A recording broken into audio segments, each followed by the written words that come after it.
What's going on YouTube? Today we got LeBron beat Father Time.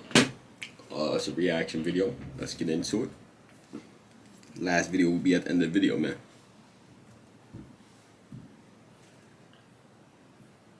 LeBron James' 4 MVP seasons, and one is what he's currently averaging today at 38 years old. It's no coincidence that you most likely can't tell which is which, but the 29 points, 8 rebounds, and 6 assists at this age has never been seen before in NBA history. A near 40-year-old man should not be putting up some of the best numbers of his career. Yo, come on, man. Season than some NBA legends ever had. But how is this possible? Because we've heard for years that no one escapes Father Time. It creeps up on players in their mid-30s and takes them out of the game completely by 40. From Shaq to Wilt Chamberlain to Kobe Bryant and Michael Jordan. Every NBA player gets to a point where their body isn't the same. Their game slows down, they start declining, and eventually fade out of the league. Take Dwayne Wade for example. He never had any major injuries or anything later in his career, but over time he slowly got a little bit worse every season. A little slower here and there, started dunking the ball less often, his scoring averages ended up not being the same, then he eventually got moved to the bench and was forced to retire because over time he had become not the same player. Or look at Kobe Bryant, in a case where injuries can sometimes dictate the decline from age. As a player's age goes up, so does their vulnerability to career-ending injuries, and that's exactly what happened to Kobe. He seemed like an early case of a player that was escaping Father Time. With dunks like this at the age of 34 and playing 48 minutes a night while scoring 30 made it seem like if you were good enough, you could play forever. But because of Father Time, he tore his Achilles, and it was pretty much the end of the Black Mamba's career. And even a guy like Michael Jordan proved that no matter how good of a player you are, Father Time waits for no one. At that same age of 34, MJ was still at the very top of his game, hitting a game winner and winning his 6th straight NBA championship.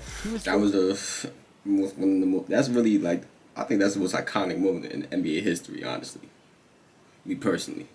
From what I've seen so far. I ain't seen every iconic moment, but from what I've seen so far, I ain't even seen the moment. I know in the moment it was 10 times game, hitting a game winner and winning his 6th straight NBA championship. He was so confident in his abilities that he came back for the Washington Wizards to dominate once more at 38 years old. Only it didn't turn out so well. Although MJ could definitely still go and had numerous 30 and 40-point games, it was nothing near the prime Michael Jordan we all knew. And it wasn't even him being rusty from having 3 years off of basketball. It was the 4 years that Father Time had put on him. So how is LeBron James still putting up MVP numbers at this point in his career? Well, it all goes back to the reports that always come out that say LeBron spends over $1 million a year on his body. And surprisingly, for players that make over $30 million a year, LeBron's the only one to have ever come close to this. I mean, him and Tom Brady are the only ones in any major sport that have ever taken this much care of themselves, and it's allowing Brady to play at age 45. I mean, even look at Conor McGregor, who's the biggest star the UFC has ever seen, and even he said LeBron spent $1.5 million on his body and he spent nothing. In the future, it's something that's going to become a lot more common, but isn't there just yet. Look again at Michael Jordan, who, like we mentioned, fell off at 38. Well, he regularly smoked cigars throughout his career, often stayed up all night gambling, and even loved to eat McDonald's. So much so that he had a phase in his career where he'd eat a sausage McMuffin for breakfast before every game day. And so much so that he became known for it, and McDonald's named the meal the McJordan for a short amount of time. But thanks to developments in science, diet just wasn't as big of a factor back then. I mean, look at Charles Barkley, who would eat 2 fish fillet sandwiches and a Diet Coke before every single NBA game. Or even go back to Kobe Bryant, who doesn't have any. Nah, yeah, because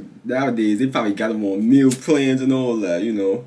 They probably got them. McDonald's. But it was reported that he never took his diet serious throughout his entire career until he turned 34 years old to realize that he was starting to slow down. No matter the circumstance, you would never see LeBron playing 48 minutes a night and sacrificing his body the way Bryant did, because he knows and saw the effects it could have. I mean, we see LeBron bringing his own trail mix from home to eat while watching a summer league game, and it seems weird, but it shows his dedication. And that's just the start. Let's break down the other ways he spends $1.5 million a year on his body. It really comes from him following a strict diet, hiring private chefs, trainers, using cryotherapy, hyperbaric chambers, a private home gym, personal trainers, massages, therapists, nutritionists, and hiring people to research biomechanics, which deals with the body and how to speed up recovery. And this, combined with him already having the durable frame of being 6'8", 250 pounds, has been the perfect combination to allow him to last as long as he has. But enough about how it's possible. Let's look at what he's actually doing today and just how significant it is from a historic standpoint. At age 38, Michael Jordan was averaging 22, 5, and 5, by far the worst stats of his career. At age 37, Kobe Bryant was putting up 17, 3, and 2,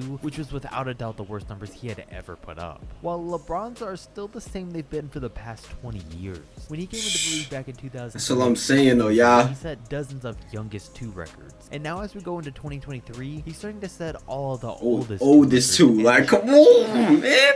Come on, man. So some, yo, I'm telling you though, Bron is still going.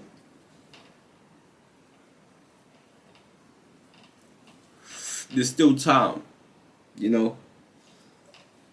I got him playing to like 43, 45, something like that. No signs of slowing down. As a matter of fact, the only player even comparable at this age is Kareem Abdul-Jabbar. At 38, he was averaging 23, 6, and 3. And thanks to his basketball IQ, his skyhook, and pure size, it was made possible. But while he was also playing for the Lakers, their seasons couldn't be any more different. Because at this time, Jabbar was playing with prime Magic Johnson as the second option, and his team finished with 62 wins. While LeBron's still arguably the first option, playing alongside injury-prone Anthony Davis in what's a not-so-great year for them. And by this point, at the age of 38, even though it's still a decent stat line, Kareem had fallen off big time from where he was once at. But if you think that's crazy, this still isn't even a fair comparison for LeBron, because this was only year 17 for Kareem. If you actually go to what was his 20th year in the NBA, it was his last season, and his averages look much worse with 10 points, 4 rebounds, and 1 assist a game. And it was at the end of that year that Kareem added his last point onto being the NBA's all-time leading scorer at 41 years old. While on the other hand, LeBron's going to pass him at 38 and still has years left to add on to it to make this 40-year-long NBA record that much more unsurpassable. But only 8 other players in NBA history have played at least 20 seasons in the league, so let's see how James matches up to the rest of them.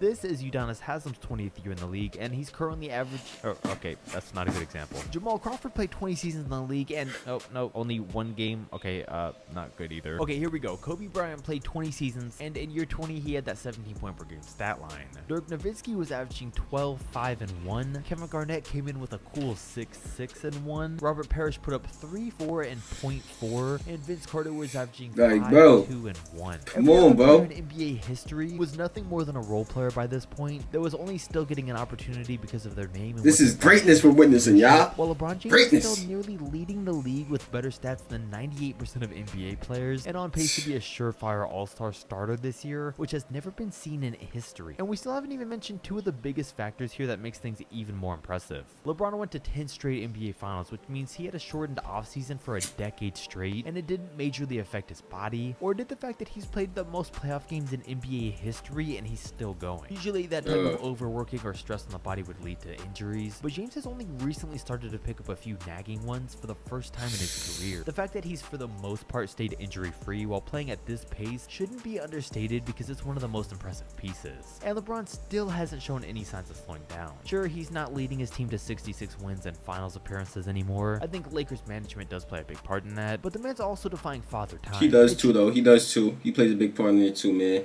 Making these dumbass decisions, you know. But it's still be his job to do that at this age. He's gone on record saying his ultimate goal is to play into his early 40s for a chance to play with both of his sons in the NBA one day.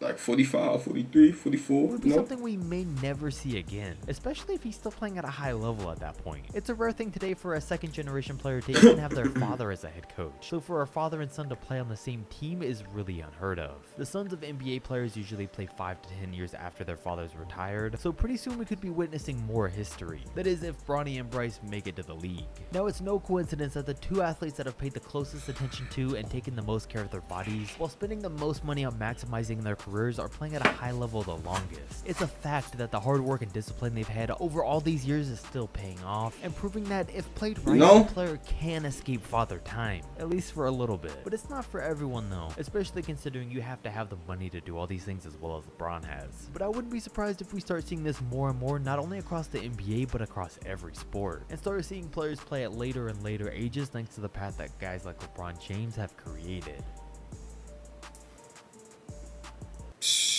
Nasty into this one, y'all. Bron is one of a kind, man. He's one of a kind. Nobody can do what Bron can do at this age, man. 29.5 points per game. 38 years old, man. 38. You know. Show some respect. We're witnessing greatness. Probably will never be another one like this guy, you know. Maybe they will, but I'm just trying to gas my son up. Yeah, you know what I'm saying? But if you enjoyed this reaction, click on the last one on your screen right now. Turn on post notifications, and I'm out of here. Appreciate y'all for watching.